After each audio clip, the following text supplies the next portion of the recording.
For topic 4, we want to just kind of review how to graph, okay? We've talked a lot about graphing lines. We haven't talked a lot about graphing non-linear graphs or nonlinear equations. So in this case, we're going to graph one thing that's nonlinear. Again, we don't have a lot of practice with this, but if you remember that idea of point plotting when we were talking about lines, it's going to be the same process here, okay? So remember, when you do the point plotting method for graphing, you choose several x values, plug them into your equation to get your corresponding y values. That creates ordered pairs that you can then plot, and then you connect them with a graph, okay? So even though we've talked almost exclusively about graphing lines, we can go ahead and apply that same idea to something that's not linear. And if you have an exponent other than 1 on your variables, it's not linear. So right here we have y to the first, but we have x to the second. That tells me right off the bat nonlinear, okay? So again, just recall the steps to graph by point plotting, find several ordered pair solutions to the equation. That's where you choose the x and then find the corresponding y. Plot the ordered pairs on the Cartesian plane, and then connect the points with a line. Except here, we're not really going to use a line. We're going to connect the points, but it'll definitely be nonlinear, okay? So example 5 says, use the point plotting method to graph the following equation. The equation we have is x squared minus 2.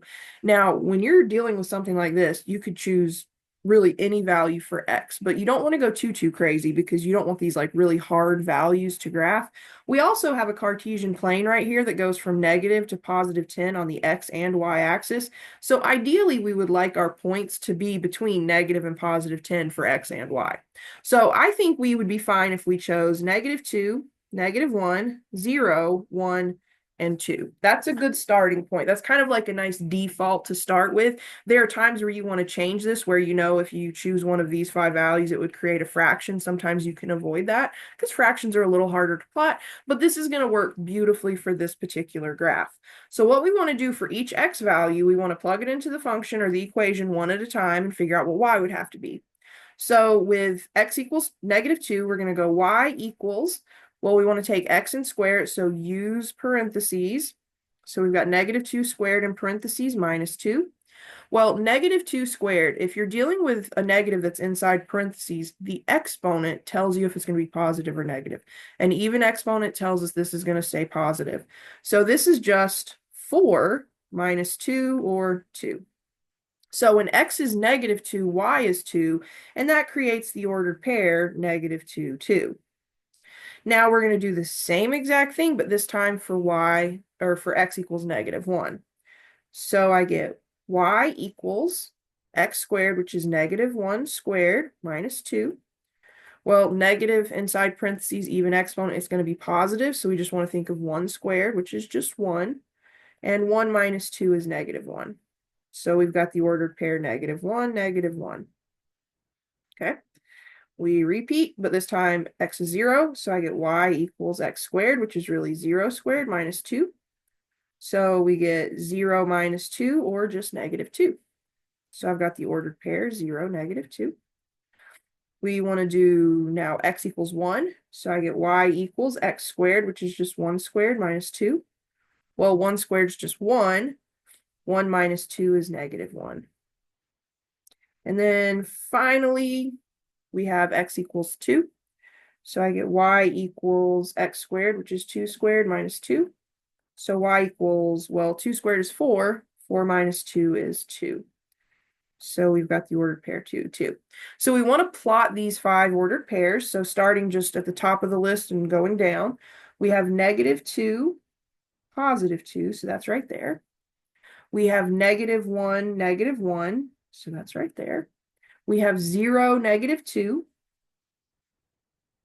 We have +1, -1, and then we have +2, +2. Well, this looks like kind of a V, but I want to caution you. So anytime you have to graph something like this on a lab, a homework, a test, it's always nice to kind of do the work, make sure you understand what the work is, make sure you understand where those ordered pairs came from. But so you can really understand the shape, sometimes it's nice if you look at a graph, okay? So let's go ahead and look at Desmos, okay? So remember, Desmos is a really easy to use graphing utility. So you just go to desmos.com, open the graphing calculator, And then you can type in your equation, which was y equals x squared. So one way to type in x squared is just to type in the x and then do the little caret button, which is shift 6. And then type in your exponent, hit the right arrow. It'll just take you kind of out of that superscript world. And then the rest of the equation, which was -2. So there you have it. So notice here, this isn't actually a V. It's kind of like this nice U shape, but the U gets bigger and bigger and bigger, and it gets wider at the top as we go up in this case. This is called a parabola. And anytime you have an equation where it's x squared and then, like an x term or a constant term after that, it's going to have this general shape. It can be this, like where it opens up, or it can be upside down where it opens down. But this is the shape of this kind of graph. So you will need to understand this shape because it will definitely come up as we work through this course, okay? What's also nice about looking at the graph on a graphing utility is when you go to fill in that table of values. So that table of values was that table that had the column for the x, the column for the y. Sometimes if you understand the shape of the graph, you can pick nice points. So it helps you kind of choose what x values that you're going to use in that table to then find your y's. So there's some power behind using something like Desmos or a graphing calculator. I do caution you with your use on Desmos, don't overuse it, okay? Use it as a tool, but don't let it do all the work for you. Okay, so now we can see that this really does look like the graph from Desmos, but we want to finish out our graph by connecting these points. So remember, they don't have a nice point at the bottom. It's a nice curve at the bottom. So our graph looks like this. And as we go up, this graph gets wider and wider and wider and wider. Okay, so there you have it. That's just a quick review of graphing. So we haven't done this in a bit. We've done most of our graphing with just lines. So it's really important to understand, hey, there are these different shapes, and we need to know this because it will come up again in the course for sure.